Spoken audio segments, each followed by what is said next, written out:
Oh my God, dinadugo ako. Oh my God.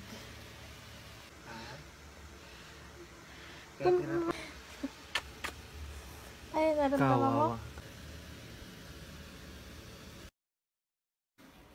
Ayan siya ngayon. Piprito. Sakit? Piprito niya. Alam pa admit nito. Admit, Doc?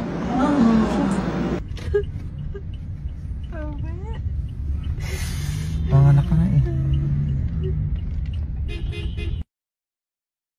Waiting kay Mrs. Sana kayanin mo, honey at baby. Kaya niyan. Okay ka lang? Napaaga si baby. Kaya? Akala ko magsisiyas ako. Magaling. Pinilip ni Doc na normal daw ako. Normal? Ang ganda ng labas ni baby sa akin. Kasi cry siya. Kasi cry siya malakas? Cry siya malakas. Sabi niya, Mami, labas na ako. Ka na umiyak? Pag malakas daw umiyak, healthy? Sabi ni Doc. Okay, sige.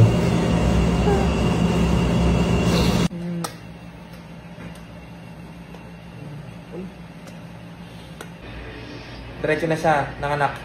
Wala nang labor. Kagabi pa daw nag-labor. Honey, okay ka lang? Kain ikaw marami. Para may panggatas si baby. Nagle-labor na pala ako mga day. Nasa 7 to 8 cm na ako nung nasa clinic ako. Grabe iyak ko nun kasi hindi pa ready si baby para lumabas. Sinugod na nga ako dito sa malapit na hospital sa amin. Na kami ng ER saglit. Tapos diretso na kagad sa delivery room. Mabait naman yung mga staff dito. Mabait yung mga doctor, nurses. Sobrang bait nila. Kaya trust ka agad ako. Hindi na ako nakinabahan masyado. Kasi nga sobrang bait nila. Asikaso ako. Kaloka lang kasi 'di ba? May 7 pa yung expected delivery ko tapos biglang manganganak na pala ako. Ang kinakabahan ako ngayon kasi nga preterm si baby. Sana makayanan ni baby lahat 'yun. Sana makayanan ni baby.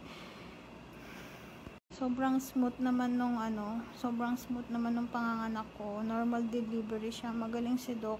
Kasing saglit na ako nag-ire-ire. Ire ko is mahaba. Tapos babawi ka lang na hininga dahan-dahan para hindi siya bumalik.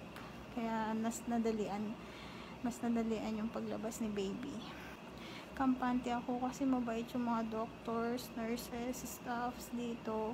Kinakabahan ako sa lagay ng anak ko. Pero nung lumabas naman siya, okay naman siya. Ang lakas ng iyak niya. Pero nag-aalala pa rin talaga ako sa kanya. Nasa NICU siya ngayon. Nakaloka lang kasi hindi ko na-expect na makakaya ko yung normal delivery. Kasi dapat ka magsi-CS ako. Tapos naging normal delivery.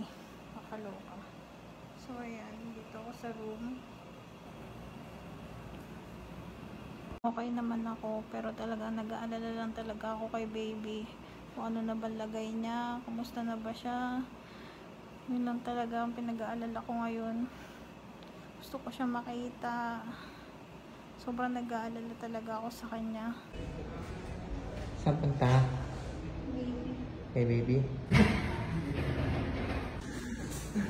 Galing kami doon kanina sa Nico. Naaawa ako kay baby. Although sabi naman ng mga doctor and nurses, fighter si baby, okay lang si baby, magiging okay si baby. 12 AM na.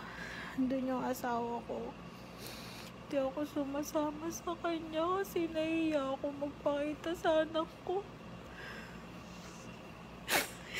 Sisi ko yung sarili ko. Bakit napaaga siya ng labas? Nahiya ako sa anak ko. Bakit nagkaganon siya?